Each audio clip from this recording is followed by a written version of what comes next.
Hello and welcome to the 2018 Winter Media Day. My name is Jack Clayton, and I'll be your host for the afternoon. Luckily for us, we are joined today by 5 of the Winter Athletics, their coaches, and a few players. We're going to start it off with the bowling team. Today I'm joined by Coach Brandon Hernandez, Cameron Kotwitz, and Malia Smotherman. Last year, the bowling team placed 8th in state for the boys, and we have 2 returning seniors that placed well at bowling at the state tournament with us. So, Coach, anything you'd like to say real quick? First off, just excited for the season. There are, like I said, a couple of kids coming back that did really well last year. With the boys going to state, there's a lot of momentum going forward, so we're hoping for a good season. All right, we're open for questions. This question is for Cameron. Seeing that you finished 14th in state last season, how is that motivation to go even further this upcoming season? I think it's important to not only view what I did in the past, but just try and make the team better. That's a big goal of mine this year, is not only to focus on my individual development, but also the development of the other guys on the team and girls. Because I think it's important that with this sport, it's not only about how you do, it's how the team does. And while I had success last year as an individual, I'd love it if this year we could do even better as a team.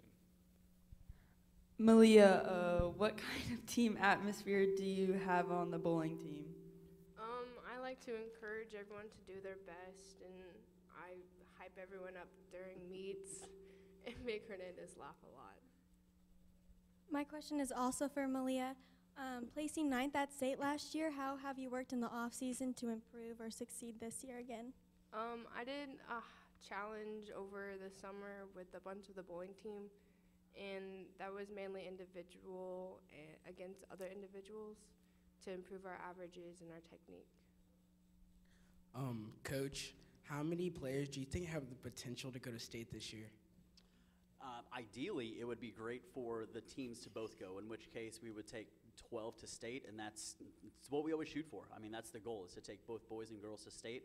I don't think that's happened in the history of the program, but with, like we said, a lot of boys coming back from last year, I think that they have a great opportunity, and we have some up-and-comers on the girls' side, so crossing our fingers that we can take both. All right. This question is for both of the players. What did off-season training look like, and how has it helped you become a better bowler? For me, I mean, the one thing to make at least myself better, and I think it helps everyone, is just to get out and bowl more, whether that's, like Malia said, in the challenge that we did over the summer, or in other bowling leagues, or just practicing every week.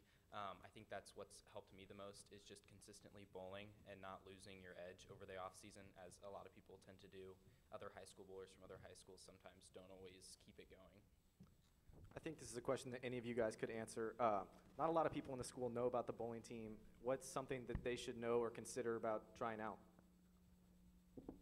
You have a lot of fun. We make practices very fun, and then when we go out of town, like to Lawrence, we go out to dinner, and team dinners are always really fun for coaches as well. And that's the primary thing, is just it's upbeat, it's lighthearted.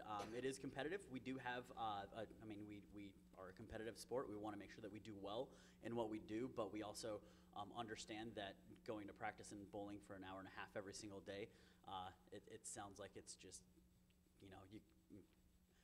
I don't know. So sometimes what practice looks like kind of seems a little bit off, but as far as it goes, there are a lot of things that you can do during practice to really up your game, which a lot of people don't quite understand how that works. So just what practice looks like is oftentimes the most misunderstood.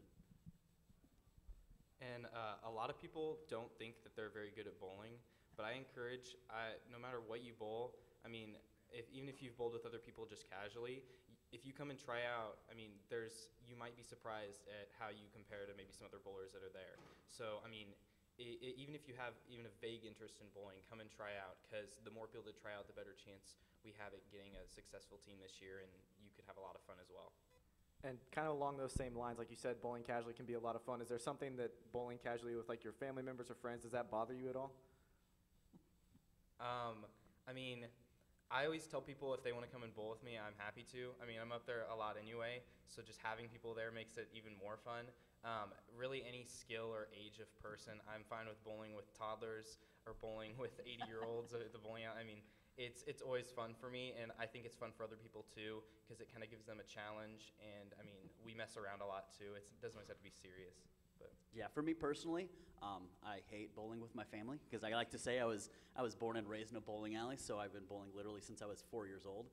And my mom is the consummate coach. So regardless if we're just messing around or actually in a league, she's constantly coaching me, which is not great at times. But I don't know, it's always fun to go bowl, even if it's just with friends messing around. So. Coach, what's it like to follow in the footsteps of a legendary coach like Coach Brandt? Those are some massive shoes to fill. The number of times that I heard throw the ball harder as his go-to for advice, I'm hoping I can eclipse that and provide those great words of wisdom.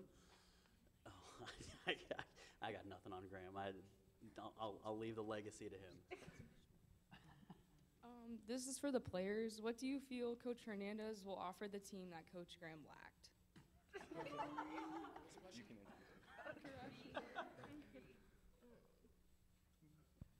Don't look at me.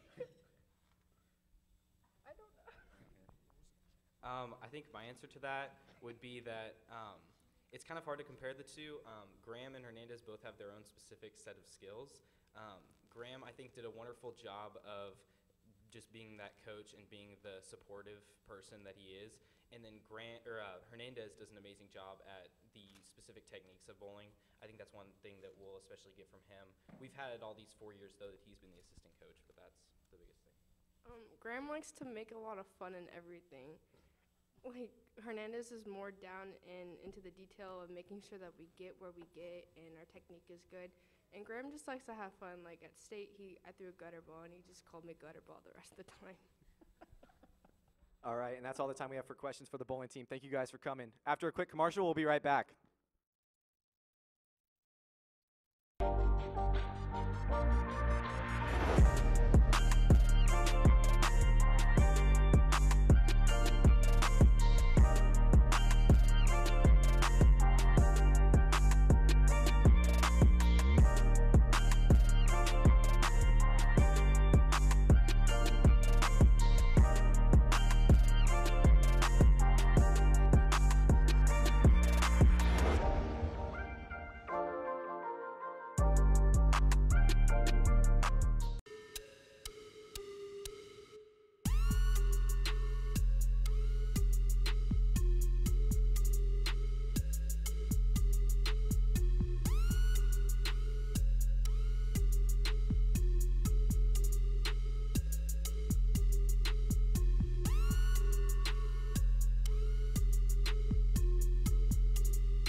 Welcome back to Media Day. I'm now joined by the swim and dive team with Coach Branstrom, Aidan Hurley, Nate Peck, and Will Kelly.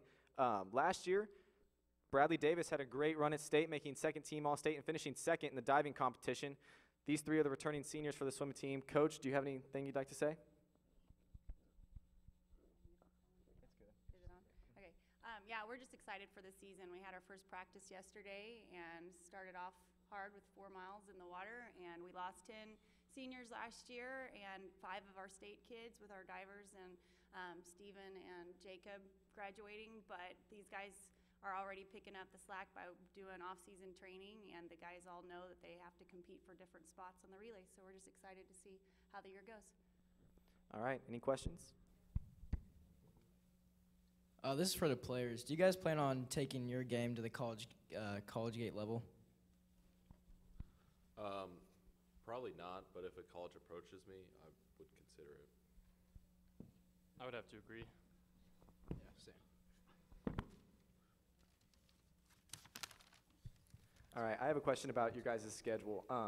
It's obviously a lot different than a lot of other athletics at Northwest. What does your daily schedule look like in the middle of the season? So we have 8 practices a week. We got Monday through Friday after school, and then Saturday morning, and then we got Monday and Wednesday before school. And how do you maintain the motivation to do 8 practices a week? How do you stay motivated to spend all that time in the pool? Just sleep a lot.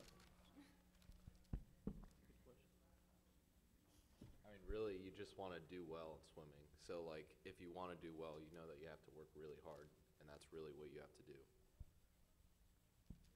Is there special training for different races? I'd say kind of. For distance, we've got like more distance practices, breaststroke stuff. You work on like certain kicks, I guess, in your breaststroke strokes. And same for all different 4 things. What do you guys do to prepare for your swim meets? I personally, as a team, we all warm up, and then after warm-ups, we'll just chill in the wet area, and then I personally listen to music. That helps. Lots of music. Chants. Like Jack said earlier, losing Bradley Davis as a huge part of the team last year. Who is going to step into his place this year? I think me, Will, and Aidan have all stepped into Bradley's place as being team captains and just taking on that leadership role. Also, we've got some new divers because Brad was a diver, and they added lots of points in our meets. So we've got some new divers this year, so that should help. And with you 3 being the leaders on this year's team, what wisdom can you impart on underclassmen or new swimmers that they maybe couldn't get elsewhere? You're definitely going to have to work hard, and then if you do, you're going to do well. Yeah, don't quit. I mean, it sucks at first, but it's worth it if you stick with it. At first, even if you can't finish everything, if you just do your best, you can eventually do pretty well. So what new records are you guys hoping to place this year? At least the 500 free. That one's definitely going to go. Possibly the 200 free relay. The 200 IM's kind of iffy. That one's pretty fast. What is your favorite type of dive combination that you've done? We're not divers. None of us have dove. I have a question for the players. Do you air dry or machine dry your Speedos? It's a combination. Just depends on the time. Coach, what is probably the hardest thing about coaching swim and dive? The hardest or the? Yeah, or most difficult or something. I think just mainly because every year we have different people in different spots and trying to make sure that individually they do well and finding what their strengths are, and because it's not a one size fits all. Some of them are better at some things. Some need to work on turns, some need to work on starts, some need to work on their second half of their race, some need to work on the first half of the race. And being able to work on all of that at the same time is probably the most time consuming for me. But like I said, for the last couple years, we've had a great group of kids that they know they're fighting for spots, and that whole motivation factor that you guys asked about, they know they're going to lose their spot if somebody's faster than they are, and they want to be on the relays that go to state. They want those spots in the meets because we are only allowed to have certain people swim in certain events, and if they are slow, they go out of town, they miss a practice, someone else is going to pass them up. So that's their own motivation. I get to watch them race each other in practice because they know they want that other person's spot. So that makes my job easier. Kind of along those lines, Coach, are you planning on implementing any changes or building upon workouts that you did last year? And if so, what do those type of practices seek to improve? Well, we already yesterday with our first practice swam 1,000 yards more than they did last year at the first day of practice. These guys are getting stronger, which is about 2,000 yards more than these guys did 2 years ago. And so they're getting stronger, so we add more into that. We also have a big group of freshmen coming in, so it's more of a division there because those guys are really new. And so we have to implement some things to not totally scare them off right away so that we can build that part of our program up. But again, it's just as we see how they go, then we have to see what is the strengths. And with the kids that we lost, Jacob was our breaststroker. He's swimming at William Jewell this year. That's a huge hit for us. Stephen broke the 100 fly school record. And so we've got to have a couple people that can fill those spots in order for us to be able to keep going strong at state and league.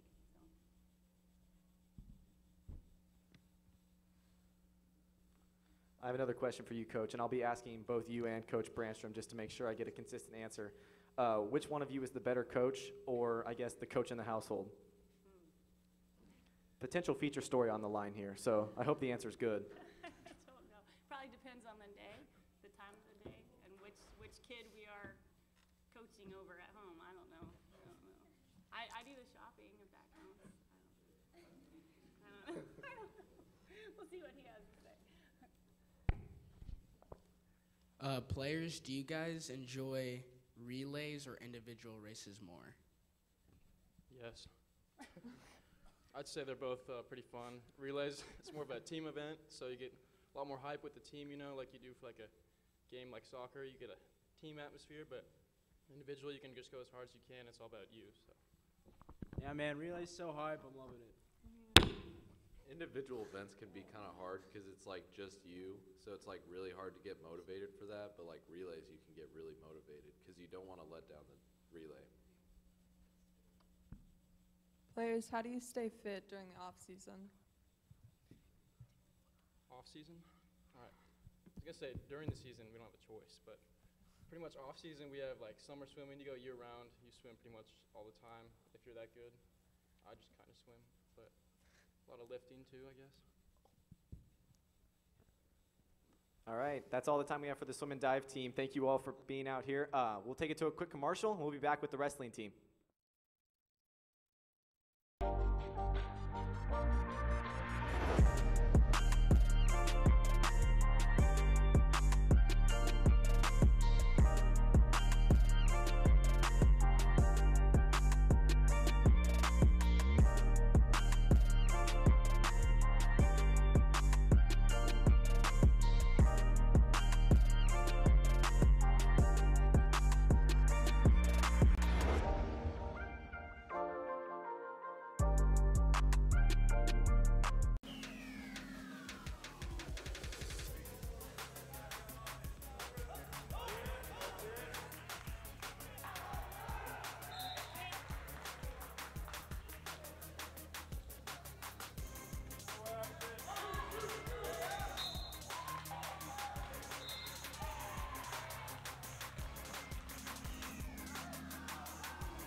Welcome back to Winter Media Day. I'm now joined by Coach Mesa, Caden Howard, and Quentin Talbert from the wrestling team. Last year, one of their best wrestlers, Cavion, placed third in state on a pretty severe injury. This year, Caden, are ranked pretty highly in the state and have a pretty good chance to succeed this year. Coach, do you have any statements that you'd like to open up with? Not really. Actually, I'm looking forward to the season. We have these two guys kind of going to lead the season for us a little bit, and I'm looking for big expectations. Obviously, we had some key losses, like you said, but we're definitely going to look forward for this season. All right, open to questions. This is for Quentin. Seeing that you're ranked 6th in your weight class in state, how is that motivation for you to keep moving forward? I would like to be ranked higher, so I'm going to compete very hard in those tournaments where it's a lot of the other ranked kids, so I can try to succeed in there. Coach, who in the preseason has really stepped up to become a leader? I would say these two guys actually have stepped up quite a bit. They have high expectations of themselves, and I have very high expectations of them.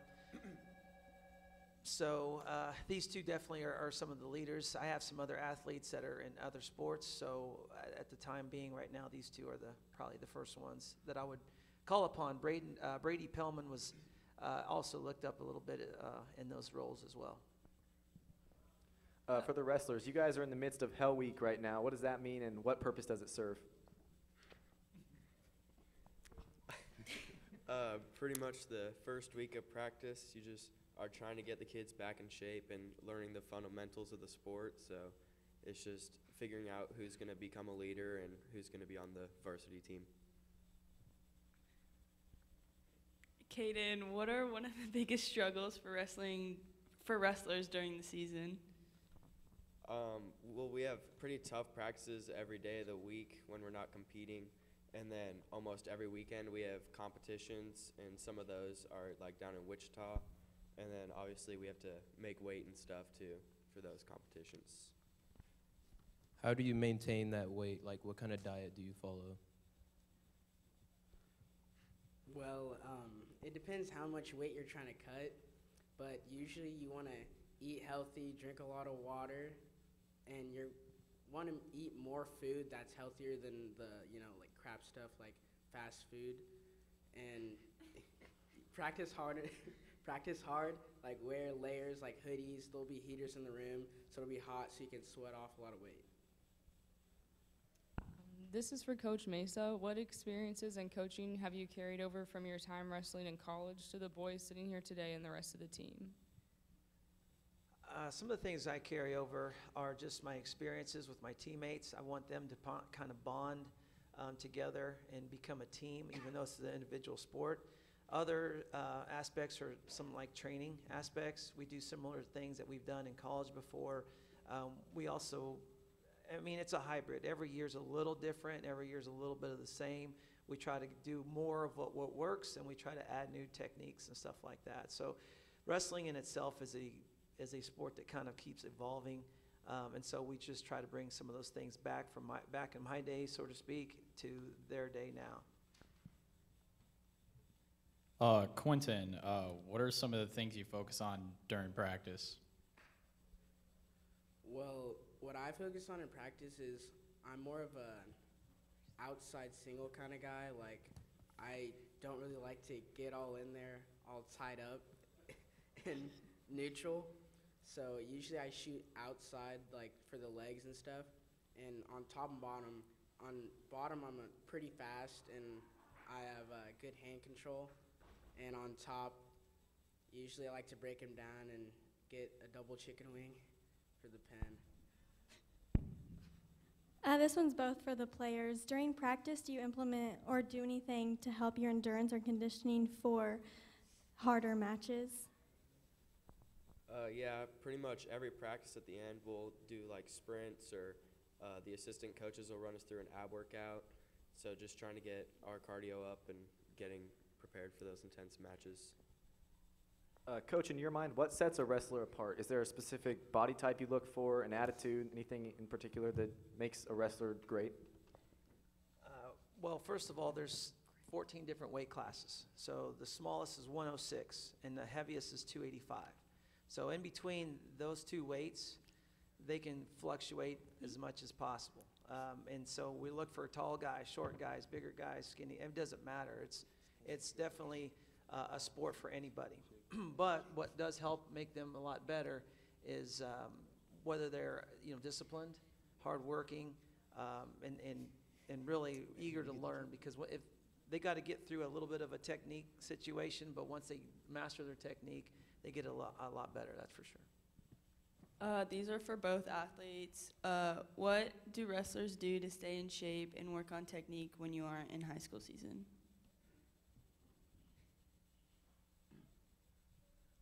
After high school season, there's two other styles of wrestling. There's freestyle and there's Greco, and it's just like two whole differently like wrestling styles. So Greco, you're not allowed to like shoot for the legs. You can only do upper body like throws and stuff like that. And usually, if you really want to do good in the sport, you will participate in those two styles. All right, and that's all the time we'll have for the wrestling team. Okay, one more thing from Coach. I do have one more thing to add. A lot of you probably haven't seen a wrestling match, and we have 3 home duels. And those home duels, I would encourage you to go participate. A tournament can last the whole day, and so I can see how it would be boring to somebody that doesn't understand it. But a duel, you'll get a chance to watch all these guys, your classmates, and they go through those weight classes, like the 106 to the heavyweight matches. And you'll see some guys that are here in econ wrestling probably, some students that are in the A&E programs, as well as all over in the school. So it's kind of a cool thing. We have 2 ones that we open up with Turner at the very end of November, and then we have another one early January, and then we only have 3 duels. So senior night will be one's early December, and then senior night's like January the 9th. So I would really like to see as many people as we can for a duel, because it's one team versus another team in all the weight classes, and it gets pretty fun, exciting. All right, you heard it here first. Make sure to come out support your wrestlers at the end of this month. We'll give you a date when we get a little bit closer to that on ONW Now. We'll be right back after a quick commercial with the girls basketball team.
Welcome back. We're now joined by the girls basketball team here with Coach Joel Branstrom, Erica Bay, and Sarah Beth Gueldner. The girls are coming off a 17-5 season and are looking forward to the future. Coach, do you have any opening statements? Yeah, you guys forgot my sponsorships up again. So just want to let you twice in a know, thank you to Hy-Vee. Make sure you get a nice tight shot in on that one. Doritos, and my all-important Skittles. Taste the rainbow. All right, we apologize once again for forgetting Branstrom's sponsorships. Reporters, questions to you. Question to the players: who has really stepped up during the offseason to lead the team? Personally, I think all the seniors have stepped up. We all have to play different roles in leading the team. Yeah, I think we just need to focus on who needs to play what role, and we're still kind of figuring that out, but I think that'll be beneficial. What is the biggest difference between this year's team and last year's team? We have lost some experience and a lot of size, but other than that, that's basically it. Do you guys plan on still running the same gap defense you did as last year? And if you did, can you further explain to the audience what that is? Yeah, so basically gap defense is where you are between the person who has the ball and your defender, and basically if the person with the ball drives you but stop it, pretty much is what it's called, and then you go and close out your person, and then yeah, it's pretty much just denying all passes. So how are you guys feeling about the Sunflower League this year? I think as a team we obviously would like to win it, but that would be a good goal. I think there's a lot of competition, but I think if we just work hard and use our speed, that'll be good for us. So last year during one of our interviews with Curry, she quoted that to be a successful team, you first have to build your foundation. What does that foundation look like for you guys? I think we have really good team chemistry, and we're all really close, on the court and off the court, so I think that helps. Yeah, going off that, some of us have played together for 3 or 4 years, so I think that is really good for our foundation.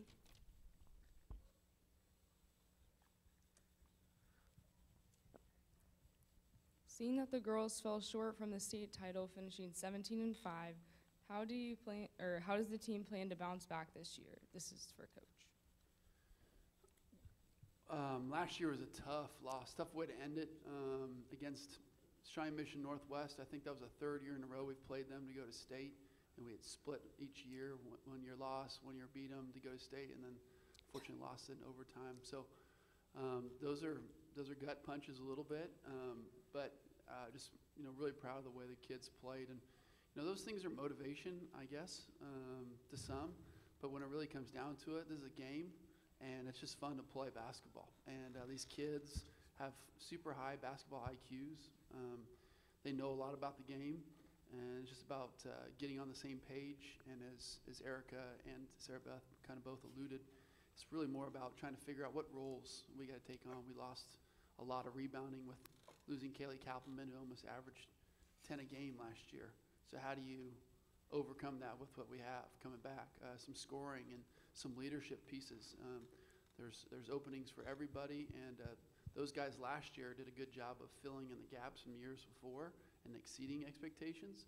Now we'll see what these guys will do too. That'll be their challenge, and I'm excited to see what's gonna happen. Kind of going back to that Shawnee Mission Northwest matchup, the game got really physical, really fast.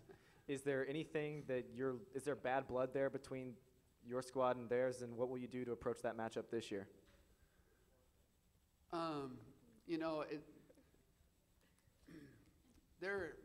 Their team motto was rough and tough, maybe a little more rough than tough, and that's how they play.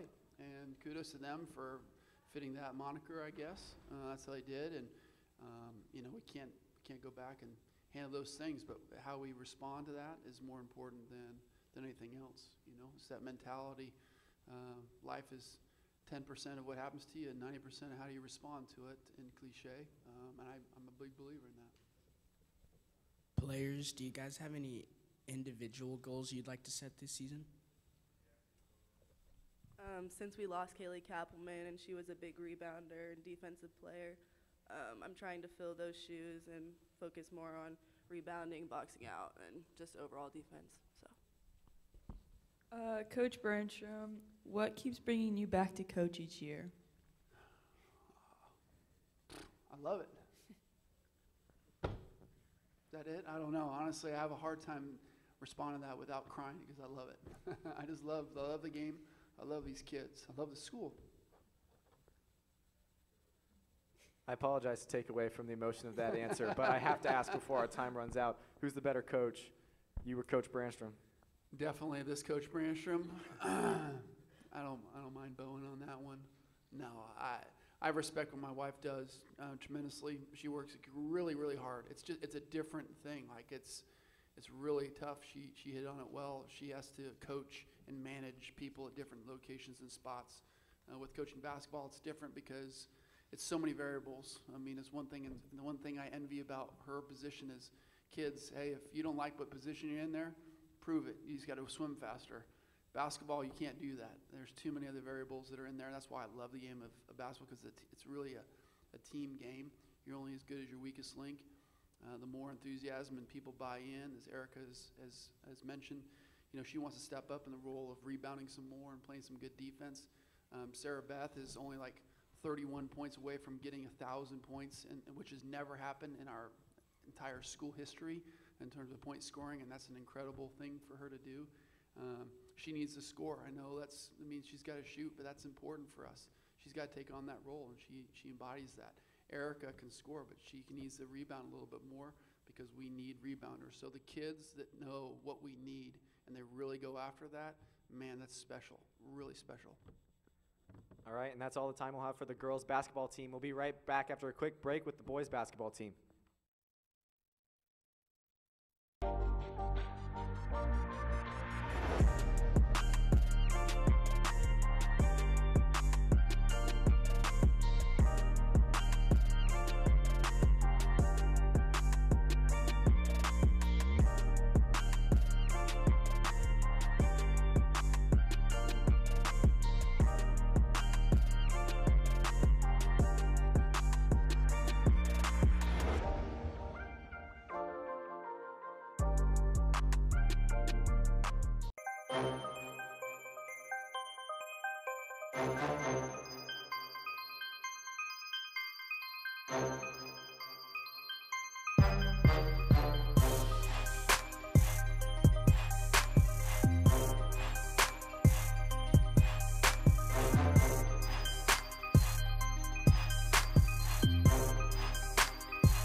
Welcome back to the Winter Media Day. We are joined with our final team of the afternoon, the boys basketball team, here with Coach Mike Grove, Dee Goree, Chase Franks, and Chris Martinez.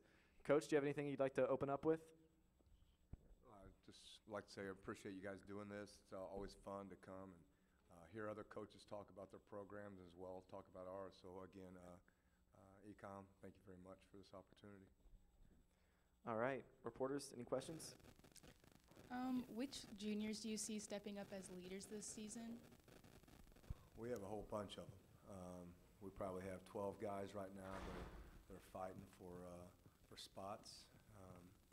Obviously, I have Dee here on the panel, and we've got Kristen Kralstad, TJ Kincaid, Carter Brown. So we have a bunch of juniors, as well as some other underclassmen that are fighting for spots. So it's going to be a dogfight.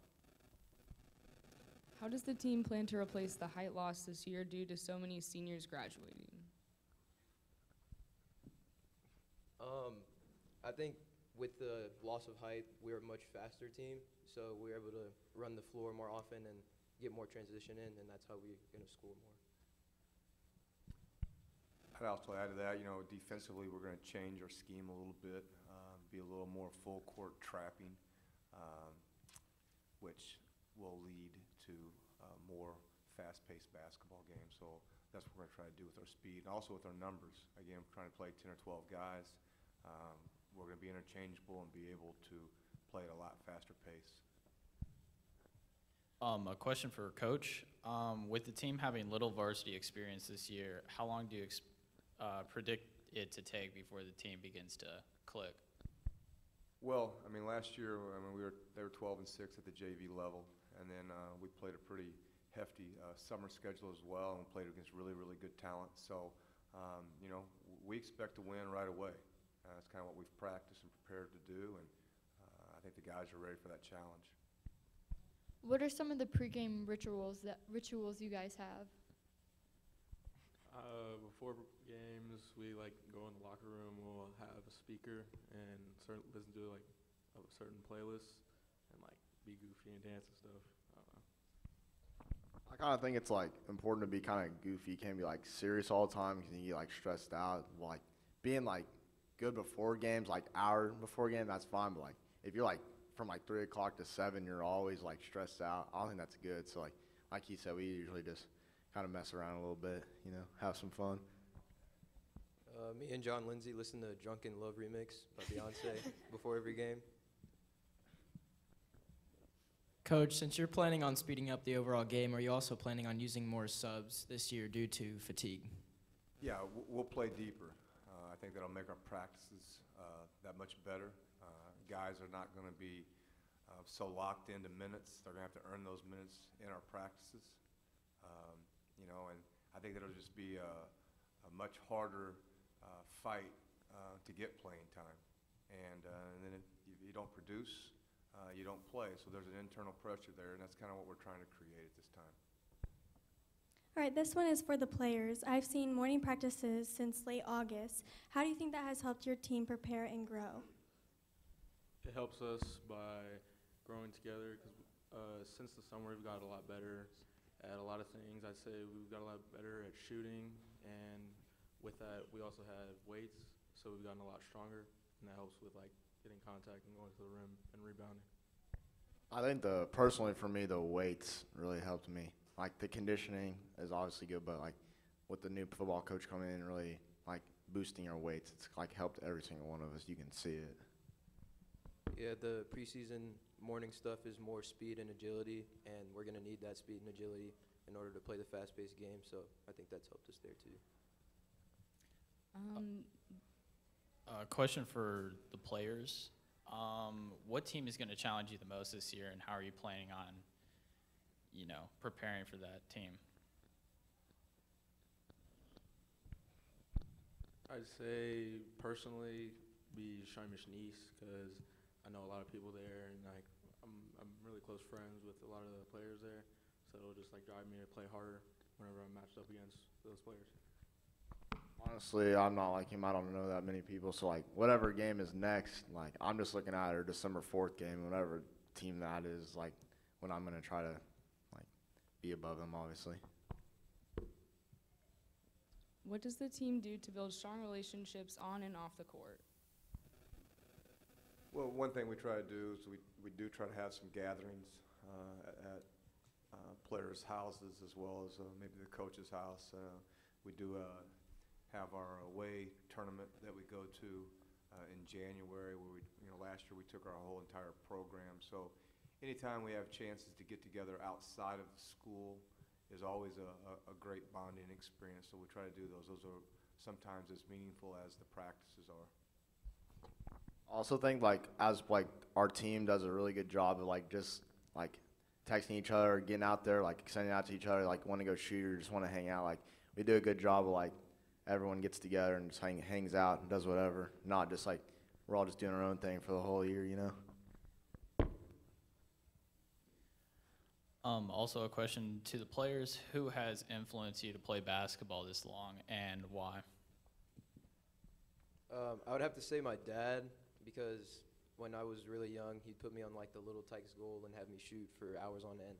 And every day in basketball, he always pushes me to do my best because he sees something in me that I don't even see yet.